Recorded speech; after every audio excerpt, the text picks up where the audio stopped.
Mainline printing could be almost 6 different businesses if you wanted to truly carve up each business segment that we have. We have the traditional general commercial print side of Mainline Printing, which was really the start of the company in 1958 and has evolved into several different business segments.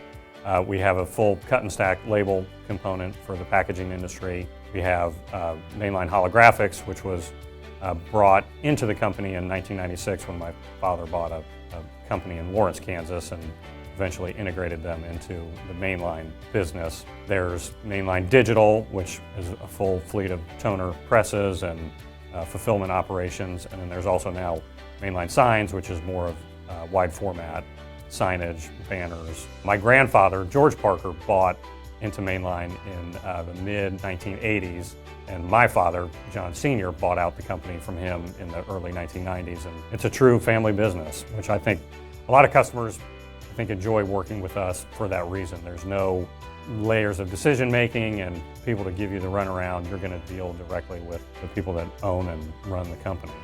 We feel like the family business component is a very important part of not only the culture and production mentality here as a place to work, spend time when you're not home. We interact with customers in that way. It's the same way. You're not just a customer, we're not just a business. We really strive for long-term, close relationships, and that I think has been a big factor in some of our success.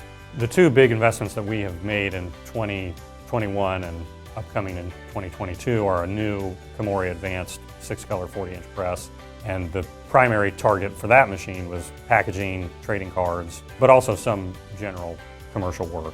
The other investment is another holographic laminator that will hopefully be running at the end of this year, 2022. We obviously need, because we ordered 40-inch, we need the capacity of a 28 by 40.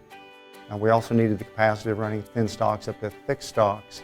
We wanted to focus a little more on this press of being able to run thin stocks. In the advanced, we feel like the upgrades that were in the feeder and the delivery would give us the capacity to flow those sheets into the machine better and to deliver them better.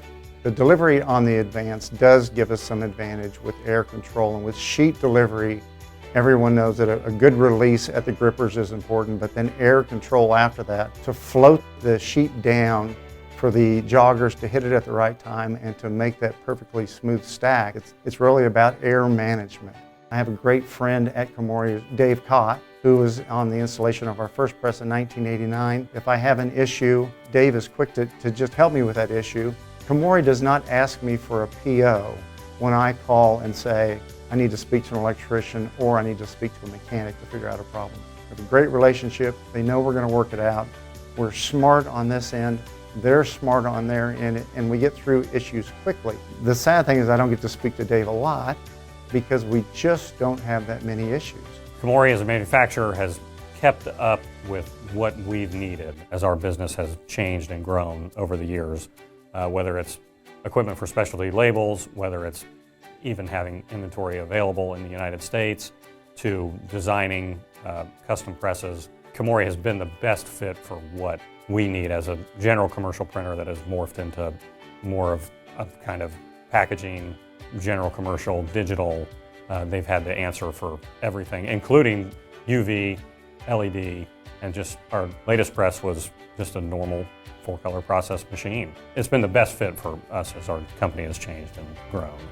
Our first Komori UV press was in 2016.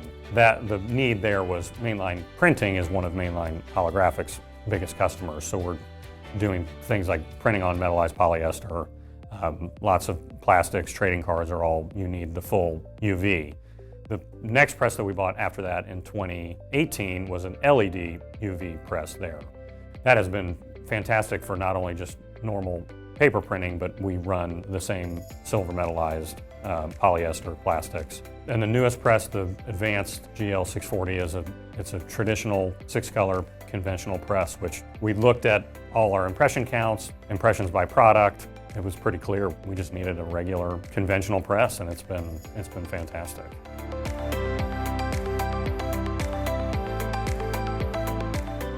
The feeder upgrade and delivery upgrade on the advanced have been something we've definitely noticed. As they were sold to us, they have delivered. We run everything here from 47-pound beer litho stock all the way up to 28-point clay-coated newsback, which is a fairly wide window that everything has to work on that press.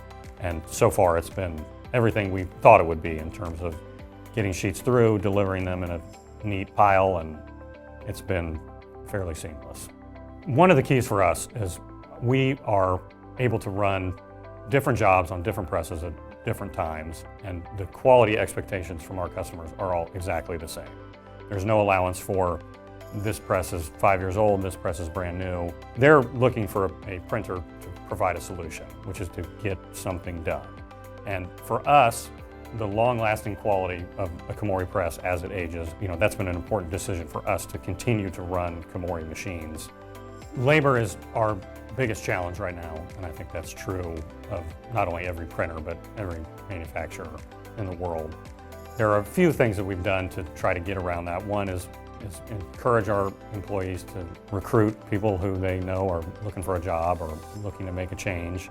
Again, that goes back to kind of the family dynamic. I think that a lot of people really like working here, and we have multiple multi-generation families that work in the building, not just the Parker family.